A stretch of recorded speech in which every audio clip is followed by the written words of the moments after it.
भारत और अमेरिका के बीच trade deal से बाजार में रौनक है। अमेरिका ने भारत पर टैरिफ घटा करके 18% कर दिया, जिससे शेयर बाजार में तेजी दिखी। सेंसेक्स 2072 अंक चढ़कर 83,739 पर बंद हुआ, तो वहीं निफ्टी भी 639 पॉइंट उछलकर 25,000 से ज्यादा अंकों पर रहा।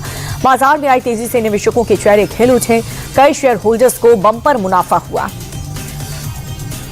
अमेरिका ने भारत पर टैरिफ घटाया और इससे रुपए की भी शानदार वापसी हुई है। लंबे अरसे से ऑल टाइम लो पर चल रहा रुपया शानदार कमबैक करता दिखा। अमेरिकी डॉलर के मुकाबले रुपए में 124 पैसे की बढ़त भी देखी गई है और आज $1 का भाव 90 रुपए 25 पैसे हो गया। आज लोकसभा की कार्रवाई के दौरान टैरिफ डील को लेकर के सदन में जबरदस्त हंगामा हुआ। विपक्षी दलों ने सरकार पर व्यापक समझौता और टैरिफ दरों में विसंगतियों का आरोप लगाते हुए नारेबाजी की। भारत और अमेरिका के बीच ट्रेड डील की घोषणा के तहत अमेरिका ने भारतीय सामान पर टैरिफ 50% से घटा करके 18% कर दिया और इसके बावजूद ट्रेड डील के विरोध में विपक्ष ने कार्रवाई शुरू करते ही हंगामा कर दिया। लोकसभा में स्पीकर पर पेपर फेंकने वाले 8 सांसदों पर कार्रवाई करते हुए उन्हें निलंबित कर दिया गया है और इस सांसदों में गुरजीत सिंह औजला, मणिकम टैगोर, राजा वरिंग, हिबी हिडन, किरण रेड्डी और वेंकट रमन शामिल हैं। निलंबन के खिलाफ राहुल प्रियंका ने प्रदर्शन किया। कल से ही राहुल गांधी के आरोप के बाद से लोकसभा में विपक्ष का हंगामा जारी है। लोकसभा में आज दूसरे दिन भी राहुल गांधी ने चीन का मुद्दा उठाया। वो आज भी बार बार मैगजीन का जिक्र करते रहे। उन्होंने कहा कि अंतर्राष्ट्रीय मामलों में मुख्य चुनाव मुद्दा चीन और अमेरिका के बीच टकराव है। ये हमारे राष्ट्रपति के भाषण का मुख्य हिस्सा है। मैं बस इतना कह रहा हूं कि चीन और भारत के बीच क्या हुआ और हमारे पीएम ने इस पर कैसा रिएक्ट किया।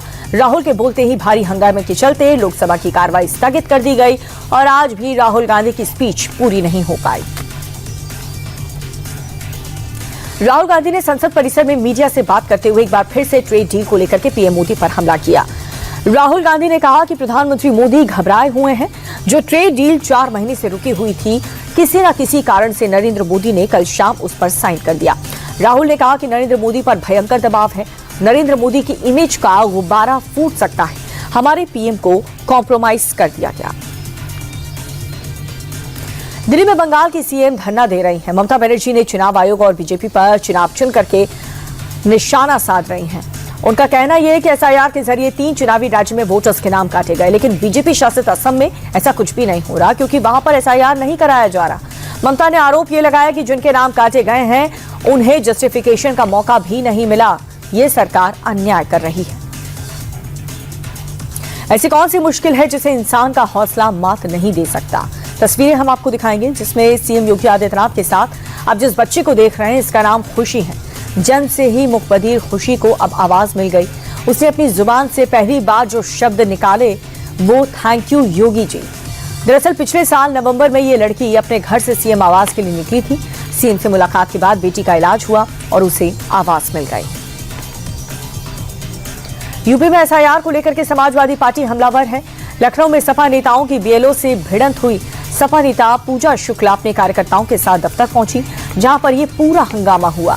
समाजवादी पार्टी ने बीएलओ पर बीजेपी के एजेंट की तरह काम करने का आरोप लगाया, तो वहीं बीएलओ ने सपा नेताओं को मानसिक बीमारी के लिए दवाई खाने की हिदायत दी।